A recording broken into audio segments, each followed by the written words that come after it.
Now coming what after 4 years, जिसकी वजह से आई एम श्योर आप यहां पे इकट्ठे हुए हैं।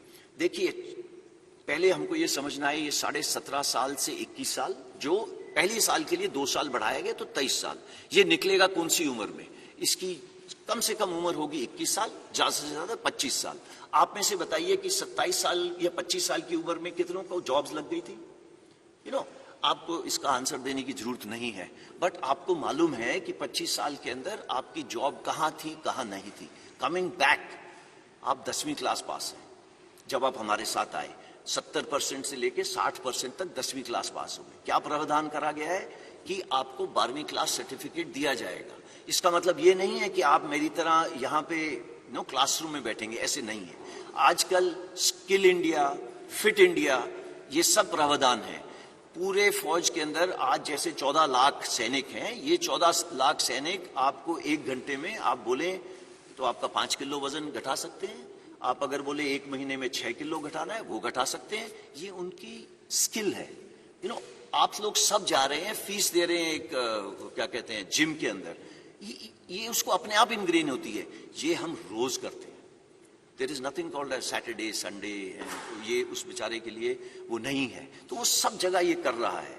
तो ये स्टार्ट पॉइंट है उसका, उसको फिट रखना हमारा काम है। बिकॉज उसका काम जो अल्टीमेटली उसको प्रोड्यूस करना है फौज की और देश की रक्षा के लिए, ये चाहिए उसके लिए। साथ साथ में लॉजिस्टिक्स, आपने आज नाम सुना अमेजॉन, फ्लिपकार्ट एक्सेट्रा का, ये हमारी फौज में जिस दिन से हम खड़े हुए हैं उस दिन से है। सिर्फ हम पैकेट के अलावा बम लेके चलते हैं जो देश के भीतर से चलता है और finally across the border deliver होता है। ये कैसे होता है? It is very complex, it is very complex. और ये जवान सीखता है और करता है। और अगर आप सोच रहे हैं कि ये 10 साल में सीख रहा है, आई एम वेरी सॉरी, ये 10 साल में नहीं सीखता। अगर वो 1 साल में नहीं सीखेगा, उसको कुछ देर की 6-7 महीने ट्रेनिंग, फिर वो ऑन द जॉब ट्रेनिंग करता है हमारे साथ, and is ready for it.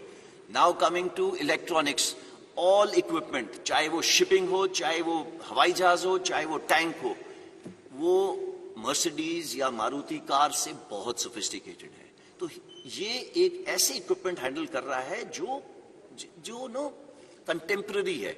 It is not जो हम रोज चीजों के साथ छेड़ रहे हैं। मैं बात ही नहीं कर रहा रडार, मिसाइल सिस्टम्स वगैरह की, बिकॉज आप सबको पता है ये होगा। उसके बाद उसको डिग्री दी जा रही है जो 4थे पॉइंट पे लिखा हुआ है। तो स्टार्टिंग फ्रॉम द बिगिनिंग, जब ये मतलब युवक 25 साल का बाहर आएगा, ये स्किल तो होगा ही होगा। सबसे जरूरी स्किल एक इंसान को चाहिए, discipline. He will be ready with the discipline. आप किसी इंडस्ट्रियलिस्ट से पूछ लीजिए, भाई तेरे को क्या चाहिए? बोले यार डिसिप्लिन हो गया मेरा, 60% जॉब इज ओवर, मैं उसको ब्रिजिंग कोर्स करके दूंगा, कुछ ट्रेनिंग करके दूंगा, सो दैट वो मेरे काम आ सके। ये सब करेंगे। बट ऐसा है 14 तारीख को ये स्कीम लॉन्च हो और अगर हम सोचें कि 18-19 को पेपर के ऊपर लिख के दे दिया जाए कि इतने परसेंट, नहीं। बिकॉज हमने ये स्कीम लोगों के साथ शेयर नहीं करी थी, सिर्फ उनको बताया था कि आप अपनी तैयारी कर लो और तैयार रहना। तो इसी तरीके से ये सबने प्रावधान करें। सबसे पहले 15 तारीख को सुबह मिनिस्ट्री ऑफ होम अफेयर्स ने बोला कि हम रिजर्वेशन करेंगे। उन्होंने ये नहीं बोला कितनी परसेंटेज करेंगे, उन्होंने बोला प्रेफरेंस देंगे सीएपीएफ में। जैसे ही 3 दिन निकले, और ये प्लान था, इसको ये मत सोचिएगा उन्होंने 4 जगह में देखी कुछ हरकतें होती हैं आर्सन की वजह से हुआ। नो, ये प्लान था। ये क्यों प्लान था? बिकॉज मालूम था कि ये 75% जो युवक हैं, इतनी देर फौज, 4 साल फौज के रहने के बाद ये देश में वापस जाएंगे, देश की ताकत है। ये 25% का तो हम ध्यान रख लेंगे, उनके साथ क्या करना है, कैसे करना है, वो हमारे पे छोड़ दीजिए। बट सबके दिमाग में ये आ रहा है इन 75% के साथ क्या होगा। ये अगर देश की ताकत है तो पूरे देश को, होल ऑफ द गवर्नमेंट, सबकी भागीदारी के साथ इसको आगे ले जाया गया। तो पहले एमएचए ने हमको बोला प्रेफरेंस दी जाएगी। विद इन 3 days उन्होंने बोला 10% reservation in CAPF and Assam Rifles. Then age relaxation दी। एज रिलैक्सेशन क्यों दी? बिकॉज हमने पहले दिन बोला था कि जो कोविड की वजह से 21 साल के नहीं रह पाए वो 23 साल के हो गए, तो वो 2 साल बढ़ गई। हाउएवर उसके 3 दिन बाद एमएचए ने बोला अच्छा, वो युवक जो 21 साल में मेरे पास आने थे वो अब 23 के हो गए, तो उन्होंने फर्स्ट बैच के लिए ये स्पेशल कंसेशन दिया है to increase the age. Why? Because सबके सब यूथ के साथ कनेक्टेड है, उनको मालूम है देश का भविष्य, यूथ का भविष्य एकदम इंटीग्रेटेड है। Coming to ministry of defence, ministry of defence के अंदर कई सारी चीजें हैं, जैसे आपके सामने लिखा है coast guard, defence civilians, DPSUs हैं, उन्होंने भी सेम प्रावधान करा है। अगेन रिपीट कर रहा हूं, ये प्लान्ड था कि कितना परसेंटेज दिया जाएगा, क्यों? बिकॉज 75% देश की ताकत है। Age relaxation same thing. Coming to merchant navy, Indian navy एक ही इसमें क्वालिफाई होती है, उन्होंने भी प्रावधान करा है कि हम इनको लेंगे। जो सबसे जरूरी चीज है जो अगली 2 बुलेट्स में है, that is ministry of skill development and entrepreneurship and plus ministry of higher education. इन्होंने बोला मैं 12वीं क्लास करवा के दूंगा आपको, और इसका मतलब है कि they will get a proper skill certificate which will be governed, not that मैं जो अपने लेटर पैड पे साइन करके देता हूं to whomsoever it may concern, no, it is a proper government of India certificate जो रिकॉग्नाइज करा जाएगा जब आप बाहर जाएंगे। पहले उसकी स्किल्स कैप्चर करी जाएंगी, जिसके ऊपर काम शुरू हो गया है, और 1 महीने के अंदर ये पता चल जाएगा कि भैया इसकी ये स्किल्स हैं, चाहे वो नेवी का हो, चाहे वो एयरफोर्स का, चाहे वो आर्मी का। देन उसे diploma oblique degree, that is the 4th bullet programme for 12th class, इसका पे काम चल रहा है।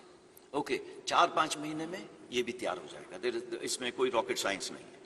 ब्रिजिंग कोर्सेज, ये ब्रिजिंग कोर्सेज कौन से हैं? ये ब्रिजिंग कोर्सेज वो कोर्स हैं, मैं आज अग्निवीर 25 साल का बाहर निकला, मैं वॉलंटियर हूं, अगर मैं फौज में रहना चाहता हूं रहूंगा, नहीं रहना चाहता नहीं रहूंगा। मेरे पास कुछ किस्म की कोष है, 11.7 लाख, जिसके साथ मैं अपने गांव में वापस जाऊं, अगर चाहूं तो कुछ कर सकता हूं अपना खुद का, नहीं करना तो आपको ब्रिजिंग कोर्स का प्रावधान है। ब्रिजिंग कोर्स वो कोर्स है सो दैट अगर आप किसी इंडस्ट्री में जा रहे हैं, उससे पहले आपको क्या स्किल डेवलप करनी है, उसकी मोडालिटीज की, पैसे कौन देगा एंड उसकी फीस कौन भरेगा, वो सब करी जा रही है। अगर आप चाहते हैं उसको हायर एजुकेशन करनी है, या उस युवा में या युवका में ये मेंटल रिक्वायरमेंट है कि उसको ऊपर पढ़ना है, तो वो पढ़ेगा उसके लिए। मौका जो एविएशन का ध्यान रखता है, उन्होंने भी बोला है this is of course pure for air force, और कुछ इसके अंदर योगदान नेवी एंड आर्मी का भी होगा, बट मेजर एयरफोर्स का होगा, एटीसी एटसेट्रा। तो वो ये सब उन्होंने बोल दिया है कि एयरक्राफ्ट ओवरऑलिंग एटसेट्रा एटसेट्रा यहाँ पे प्रावधान करेंगे। जो next then state governments, state police, आपने ये स्टेटमेंट पढ़ी होगी, ये एमएचए ने स्टेटमेंट दी थी जिसके अंदर उन्होंने दोनों चीजें कवर करी थी। नंबर 1 सीएपीएफ और उसके साथ में स्टेट पुलिस, दोनों में रिक्रूटमेंट कर दी। 4 प्रदेश तो ऐसे हैं, मैं उनका नाम नहीं लेना चाहता, जिन्होंने बोला है कि जितने लोग अग्निवीर वापस आएंगे मैं सबको जॉब दूंगा, सबको। तो आप गूगल करिए, आपको मिल जाएगा वो कौन सी स्टेट्स हैं। कॉर्पोरेट अफेयर्स, देखिए मैंने बैंक लोन का शुरू में बताया था, बैंक लोन का प्रावधान ऐसे है, मैं जैसे कि मैंने आपको बताया मैं 11.5-12 लाख लेके बाहर निकला, तो बैंक से हमने ये बात करी है कि आप, अगर मैं एक एंटरप्रेन्योर छोटा मोटा बनना चाहता हूं, तो आप मुझे क्रेडिट दे सकते हैं। वो प्रावधान कर रहे हैं कि क्रेडिट देंगे